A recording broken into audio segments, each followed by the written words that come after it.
Welcome to Leaders in Action. I'm Robin Trimingham of the Olderhood Group, and my guests today are Olderhood CEO Bill Story and Mike Neff, Managing Director, Bermuda for Butterfield Bank. Today we're talking about the impact of COVID-19 on banking operations. Welcome, gentlemen. Thank you. Hi there. Mike, thank you so much for joining us today. What's it been like leading a top offshore bank through COVID-19? Yeah, it's been quite a challenge. There were a number of things that we had to do that I don't think we ever expected to do, probably in our careers.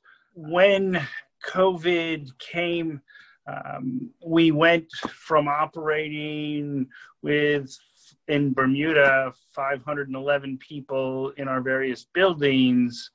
And by the end of March, we had split all our teams for redundancy's sake between the buildings.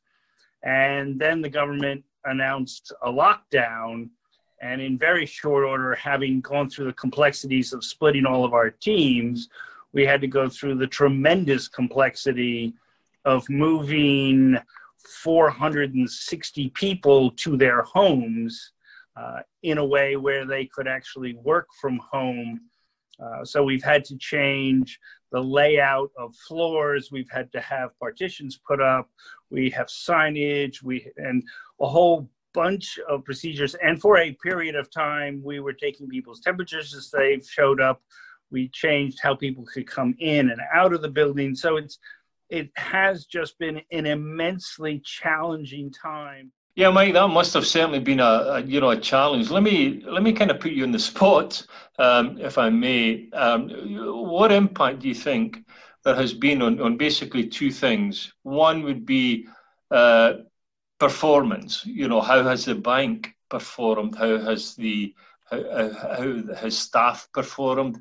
Have they been doing longer hours and whatever sort of thing? And then obviously on the other side, you mentioned operationals stuff, which is fine. But has there been any? Do you think there's been any impact on customer service? So on the staff side, I'd have to say none of what I described could have happened without the 100%, 120% engagement of our staff, particularly our technology and facilities staff, to accommodate all of these moves. I mean, it was literally Army left, then Army right.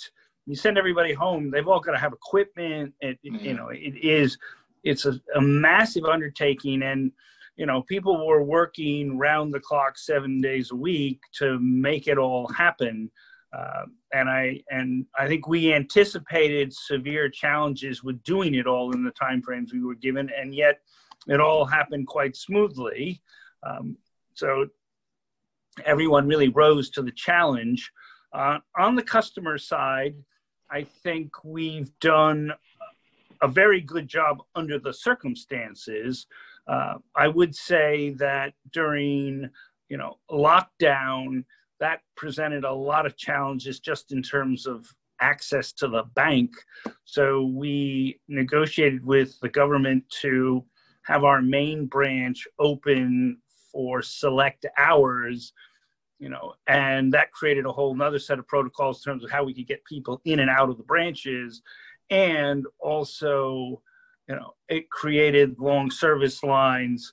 And then the fallout from that, as you might expect, is that the traffic into our call centers picked up appreciably. So initially, the waiting times went up, and we had to staff that up a bit. So it was kind of, going into the new operating mode, figuring out what wasn't working smoothly, and then adjusting with staff and with procedures to try and make sure that customers were getting what they needed when they needed. And I do think, on balance, working in partnership with the government, that we got it right. And I really would like to praise our operational staff who were in the bank right through lockdown, through the entire process, making sure that not only our retail business, but our wealth businesses and our corporate businesses functioned as normally as possible. So everything kept going. You know, there were significant drops in card volumes and other things in the retail side, but, you know, for our international customers, they just went home and kept doing business. Same thing with our corporate customers. And so we had to respond to that, make sure that, if you will, you know, commerce could keep flowing. And not all of it would have been without incident, as you can imagine. But on balance, I think it all worked well. I mean, down to simple things like moving very quickly from wet signatures to electronic signatures. And so there was a whole series of things that we had, our group risk committee had to approve to alter our operational procedures to make the work from home model, you know, effective, not only for ourselves, but all our customers went home as well.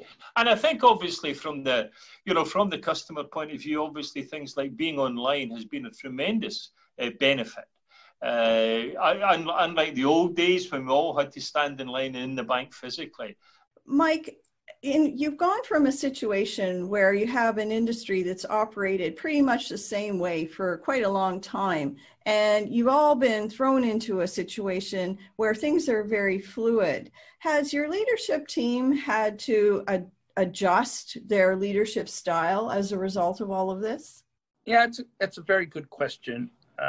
I think we've discovered some things about ourselves as an organization through this pandemic that does, not only affects the leaders of the organization, but it affects the staff. And I think the biggest lesson we learned is we all tend to get routinized by policies and procedures and by years of, well, this is how we do it, so this is how we'll continue to do it.